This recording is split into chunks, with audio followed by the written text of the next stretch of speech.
বিপ্লবীদের সন্ত্রাসবাদী তকমা, বিদ্যাসাগর বিশ্ববিদ্যালয়ের প্রশ্নপত্র ঘিরে তুমুল বিতর্ক। ষষ্ঠ সেমিস্টারে ইতিহাসে প্রশ্নপত্র ঘিরে বিতর্ক। বিদ্যাসাগর বিশ্ববিদ্যালয়ে বুধবার স্নাতক স্তরে ষষ্ঠ সেমিস্টারের ইতিহাসের পরীক্ষা ছিল। 1931 থেকে 1933 এই 3 বছরে মেদিনীপুরে বিপ্লবীদের হাতে খুন হন 3 জন ম্যাজিস্ট্রেট। আর মেদিনীপুরে 3 জন জেলা ম্যাজিস্ট্রেটের নাম করো যারা সন্ত্রাসবাদীদের দ্বারা নিহত হন। এই প্রশ্ন দেওয়া হয়েছিল ষষ্ঠ সেমিস্টারে ইতিহাসের পরীক্ষায়।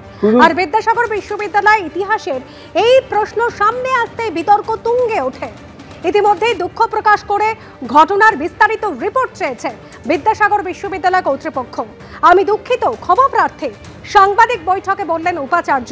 খবর পেয়ে তদন্তের নির্দেশ দিয়েছে। পরীক্ষা নিয়ামকের কাছ থেকেও রিপোর্ট চাওয়া হয়েছে, জানিয়েছেন বিদ্যাসাগর বিশ্ববিদ্যালয়ের উপাচার্য দীপক কুমার কর।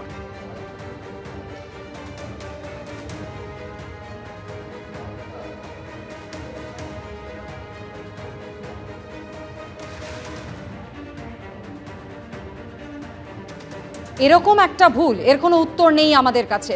লজ্জা ছাড়া আর কিছুই বলার নেই। মন্তব্য প্রয়াত বিপ্লবী দাশগুপ্ত, বিমল দাশগুপ্তর ছেলে রণজিৎ দাশগুপ্ত। লজ্জা ছাড়া কিছু বলার নেই। শুধু ভুল নয়, যা আজকে যদি ক্ষুদিরামকে সন্ত্রাসবাদী আখ্যা দেওয়া হয়, তাহলে বিপ্লবীদের সবাইকেই তো সন্ত্রাসবাদী আখ্যা দেওয়া হচ্ছে। তাহলে আমাদের ভারতবর্ষ স্বাধীন হলো কেন? মেদিনীপুরে গৌরবান্বিত একটা স্বাধীনতা সংগ্রামের ইতিহাস রয়েছে। সেই ইতিহাসকে এক প্রকার অপমানজনক হিসেবে দেখানো হয়েছে এখানে। হতাশাজনক, খুব দুঃখের বিষয়।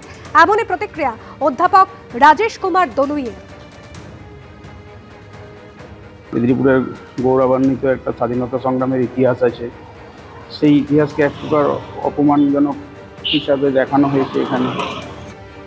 এটা খুব হতাশাজনক, খুব দুঃখের বিষয়, লজ্জাজনক বলা যায়। কিন্তু ভুল যে শুধু প্রশ্নপত্রেই আটকে নেই, তার বিষয়টা স্পষ্ট হয়ে গিয়েছে উপাচার্যের কথাতেই। বুঝতে পেরেছি যে কোথাও একটা অসাবধানতার ব্যাপার ছিল।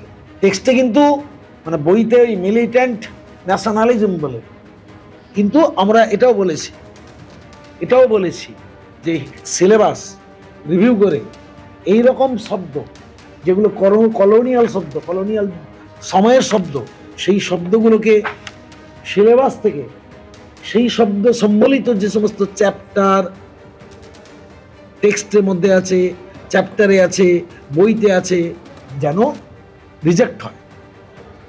এই প্রশ্নপত্র বিতর্ক সামনে আসার পর বিরোধী দলনেতা কি বলছেন? মমতা ব্যানার্জির সরকার স্বাধীনতা সংগ্রামীদের সন্ত্রাসবাদী আখ্যা দিচ্ছে। অবিলম্বে কোয়েশ্চেন সেটারকে সাসপেন্ড করতে হবে, এমনই মন্তব্য করেছেন বিরোধী দলনেতা শুভেন্দু অধিকারী।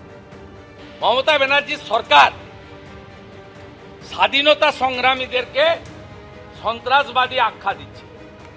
অবিলম্বে কোশ্চেন সেটারকে সাসপেন্ড করতে হবে। ভাইস চ্যান্সেলর বিদ্যাসাগর ইউনিভার্সিটি, তাকে শোকজ করতে হবে। এবং উচ্চশিক্ষামন্ত্রী ব্রাত্য বসু তো কেউ নয়, তাই মুখ্যমন্ত্রীকে এর দায়ভার নিয়ে নিঃশর্তভাবে ক্ষমা চাইতে হবে।